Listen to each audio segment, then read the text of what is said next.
भैया नाश्ता क्या है? उपमा. नमस्कार मित्रांनो, आपले पुन्हा स्वागत आहे एका नवीन व्लॉगमध्ये.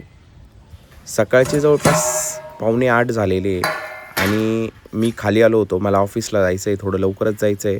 कारण मला आज ऑफिसवरतून गावाकडं पण जायचं आहे परत रिटर्न घरी. त्याच्यामुळं मी लवकर आलो होतो आणि म्हणलं चला एकदा चौकशी करून घेऊ नाश्त्याला काय आहे. तर मी विचारलं किचनमध्ये जाऊन नाश्त्याला काय. त्यांनी मला सांगितलं उपमा आहे आणि 5 ते 10 मिनटं वेट केल्यानंतर मला लगेच म्हणजे त्यांनी लगेच टेबलवर उपमा वगैरे लावून दिला आणि मी उपमा घेतला. त्याच्यानंतर ते उपम्यासोबत एक चटणी देता, ती पण घेतलेली होती मी आणि मग टेबलवर गेलो. टेबलवर जाऊन नाश्ता वगैरे केला मी. तर आता मी इथं 10 मिनटं का वेट केला हे सांगतो मी तुम्हाला. मी तुम्हाला मागे सांगितलं होतं, म्हणजे 2 ते 3 दिवसाच्या आधीच्या ब्लॉगमध्ये सांगितलं होतं की माझ्या फोनची टच स्क्रीन खराब झालेली आहे. काही ठिकाणी ठराविक ठिकाणी क्लिक होतं आहे. तर तुम्ही आता बघू शकता स्क्रीनवर इतक्या ठिकाणी साधारणतः तो क्लिक होतं आहे रँडमली. त्याच्यामुळं मला काहीच करता नाही येते आणि ह्या फोनमध्ये ना माझे पूर्ण डिटेल्स आहे. डिटेल्स इन द सेन्स पेमेंटचे ॲप वगैरे सर्व याच्यामध्येच आहे. त्याच्यामुळं मला आज ऑफिसमध्ये नाश्ता करता येणार नव्हता आणि मी माझ्याकडे कॅश बघितली तर साधारणतः 430 रुपये होते आणि मला अजून कॅश लागणार होते घरी जाण्यासाठी. कारण जर पेमेंट नाही झालं ऑनलाईन तर अवघड होतं. मी नाश्ता वगैरे केल्यानंतर इथं चहा पण घेतला आणि आज आतमध्ये गेलो होतो मी, कारण मला या पाट्या पण दाखवायच्या होत्या ज्या एकदम भारी होत्या.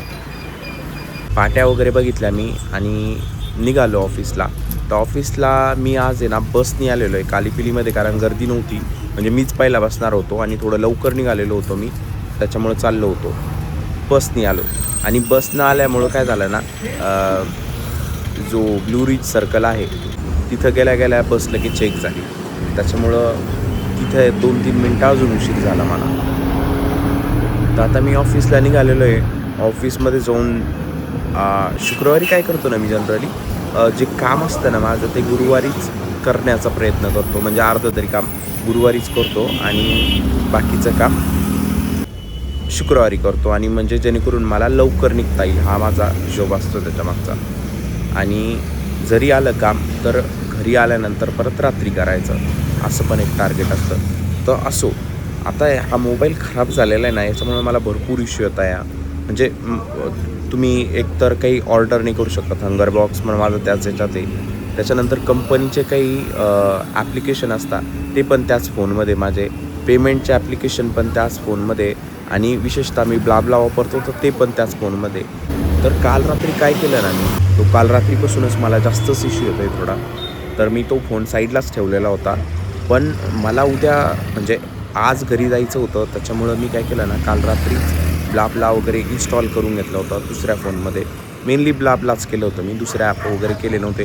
पेमेंट ॲप्लिकेशन कोणतेच केले नव्हते, कारण त्याला जीमेल वगैरे पण लागणार होता माझा आणि तो मी काही या फोनमध्ये घेतलेला नाही आहे. तर त्याच्यामुळं मला तो फोन एनी हाऊ नीटच करणं आहे, नाही तर भरपूर वेळ लागेल.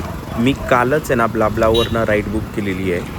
मी ऑफिसला आलो, ऑफिसमध्ये भरपूर वेळ काम केलं. साधारणतः आता 12 वाजलेले आणि मला पहिले आता कॅश काढायचं आहे, कारण मी थोड्या वेळात निघणार आहे.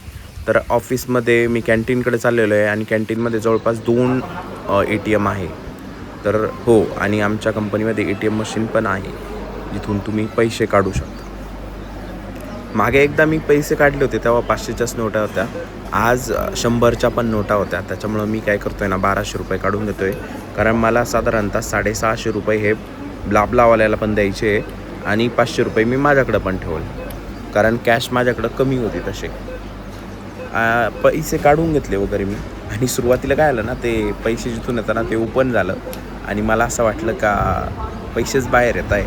पण त्याच्यानंतर परत ते क्लोज झालं आणि परत त्याच्यानंतर पैसे बाहेर आले, असं दोनदा आलं. त्याच्यामुळे मी गोंधळलो होतो थोडं.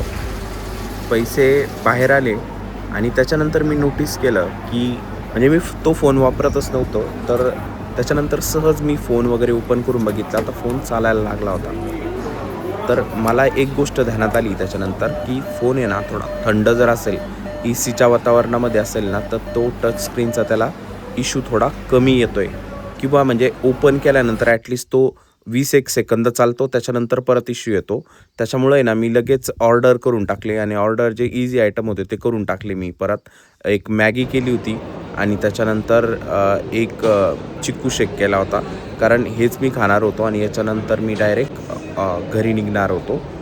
आता दुसरा प्रॉब्लेम असा होता नाश्ता लगेच करून घ्यायचा, म्हणजे जेवण वगैरे. आता हे माझं दुपारचंच जेवण आहे, कारण ब्लाबलावाल्याचा भरोसा नाही. ते थांबले तर थांबतील कदाचित जेवायला, किंवा जर त्यांना घाई असेल तर निघून पण जातील.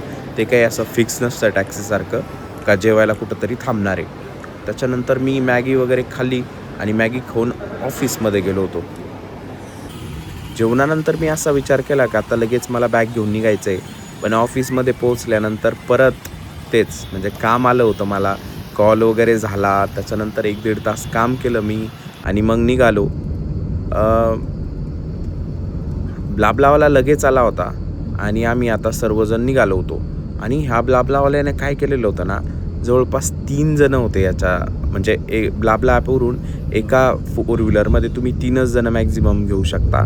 तर यांनी 2 राईड केलेल्या होत्या, अशा पब्लिश केलेल्या होत्या आणि 2 राईडमधून 6 लोकं घेतलेले होते. असा होता हा ब्लाबलावाला आणि जवळपास प्रत्येकाकडून ₹650-650 चार्जेस करणार होता. तर जवळपास ₹3,900 त्याला याच राईडमधून भेटणार होते. तर हे पण मला एक भारी वाटलं होतं. आणि आता मी एक गोष्ट आणखी म्हणजे सांगितली होती तुम्हाला का तो फोन ACमध्ये चालत होता व्यवस्थित. जेव्हा मी ब्लाबलाचं थोडं वेटिंग केलं होतं 5-10 मिनटं, त्यावेळेस तो अजिबात चालत नव्हता. आणि आता मी या गाडीमध्ये बसलेलो आहे, या गाडीमध्ये पण AC चालू आहे, तर तो फोन चालत होता. म्हणजे चालत, तो इश्यू येतोच आहे त्याला की रँडम क्लिक होत आहे त्याच्यावर, गोस्ट टच होत आहे. फक्त होतं काय आहे ना, की जेव्हा मी फोन अनलॉक करतो ना, ॲटलिस्ट 20-30 सेकंदासाठी तो चालतो आणि त्याच्यानंतर ते गोस्ट टच चालू होऊन जाता. आणि जर तुम्ही उन्हात असेल ना, तर ते ओपन केल्या गोस्ट टच व्हायला लागता.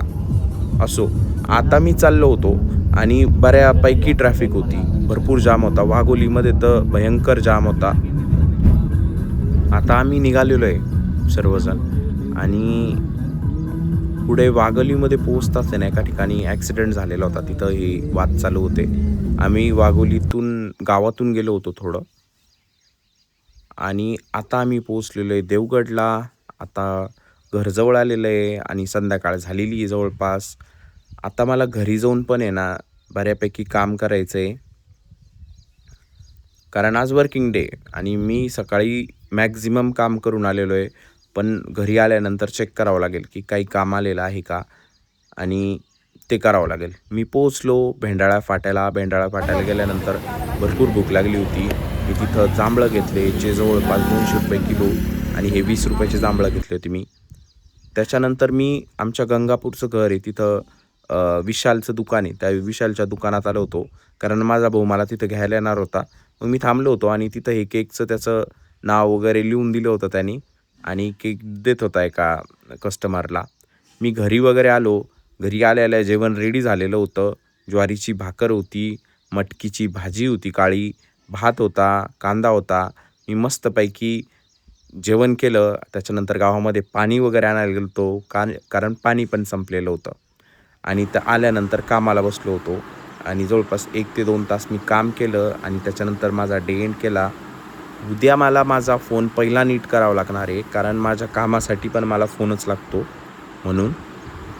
तर हा होता आजचा व्लॉग. हा व्लॉग तुम्हाला कसा वाटतो हे मला कमेंट्स करून नक्की सांगा. जर आवडला असेल तर व्हिडिओला लाईक करा, चॅनलला सबस्क्राईब करा. Thanks for watching. Bye bye.